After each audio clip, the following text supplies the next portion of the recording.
সমাজ বিয়েটাকে কঠিন করে ফেললো আর জেনাটাকে সহজ করে ফেললো। বিয়ে কঠিন হয়ে গেল, এরা এখন বিয়ে করতে পারবে না চাইলে। 21 বছর না 20 বছর বয়স হলে সে বিয়ে করতে পারবে না।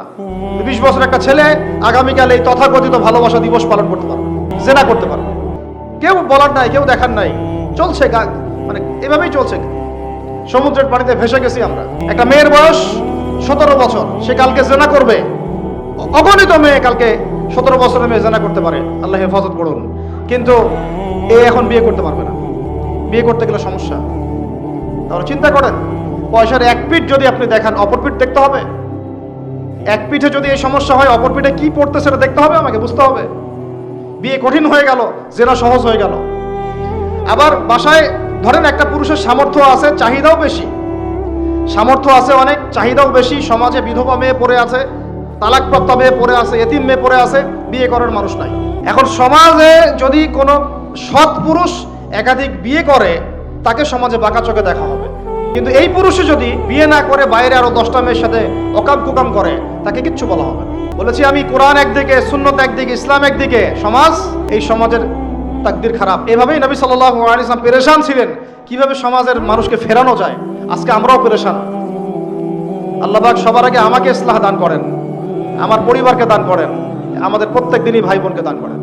আল্লাহ পাক শাস্তি বলেছেন 100 বেত্রাঘাত। কেউ যদি আবার বিবাহিত হয়ে এই কাজ করে, জেনা করে, তাহলে তার শাস্তি কি বলেছেন? বলা হয়েছে কোমর পর্যন্ত মাটিতে পুঁতে ফেলে তাকে পাথর নিক্ষেপ করে হত্যা করতে হবে। এটা কোরআন এবং হাদিসের শাস্তি। আর আমরা কি করছি দেখেন। আমি 2টা হাদিস বলি আপনাদেরকে, শুনেন।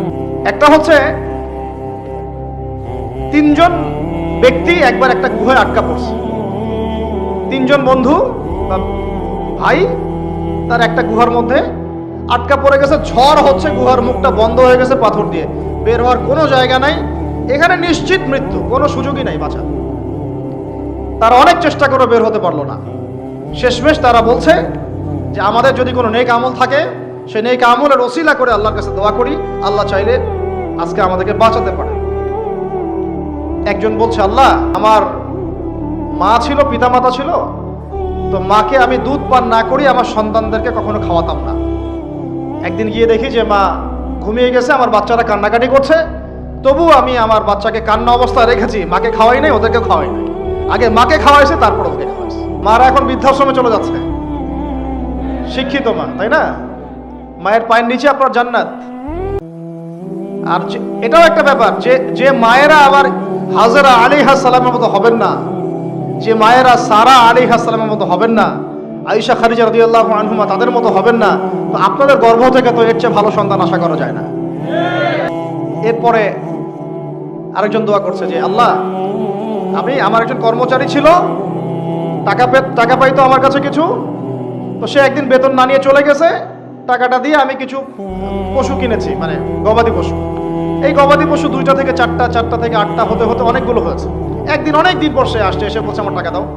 সে বলছে যে এই সবগুলো পশু তোমার, নিয়ে যাও। তুমি কি ইয়ারকি ফাজলামি করতেছো আমার সাথে? আমার টাকা আমাকে দাও।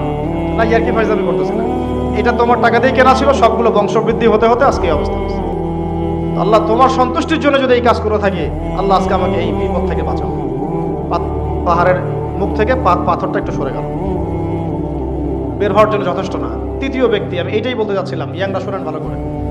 3য় ব্যক্তি সেজদায় পড়ে আল্লাহকে বলছে, হাত তুলে আল্লাহকে বলছে, আল্লাহ, আমার একজন খুব সুন্দরী চাচাতো বোন ছিল, কাজিন, আমি তাকে পাইতে চাইতাম।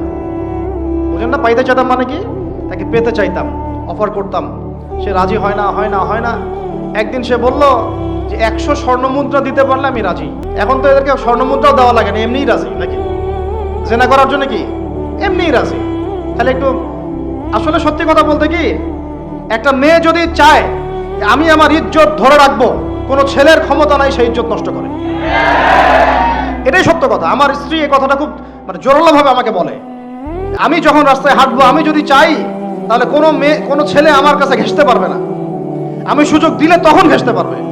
একটা মেয়ে যদি চায় যে একটা ছেলে আমার সাথে ইটিস পিটিস করুক, সে ছেলে করবেই করবে। একটা মেয়ে যদি চায় যে একটা ছেলে আমার পর্যন্ত আসতে পারবে না, আমি আমার ব্যক্তিত্ব গায়রত বজায় রাখবো, আমি ডিস্টেন্স মেনটেন করবো, আমি কোনো সুযোগ দিব না, ছেলে সুযোগ পাবে না কখনো। আপনারা তো কিছু হইলে ছেলেদেরকেই দোষ দেন। ছেলেরা তো এমনি আকর্ষিত হবেই। আমি একজন ছেলে হিসেবে বলতেছি এটা না তো বিষয়টা। একটা ছেলের ফিতরত এটা, যে তার কাছে সবচেয়ে সুন্দর মনে হবে একটা মেয়েকে। এটা একটা ছেলের ফিতরত, স্বভাব ধর্ম, এটা চুম্বকের মতো আকর্ষণ করবে।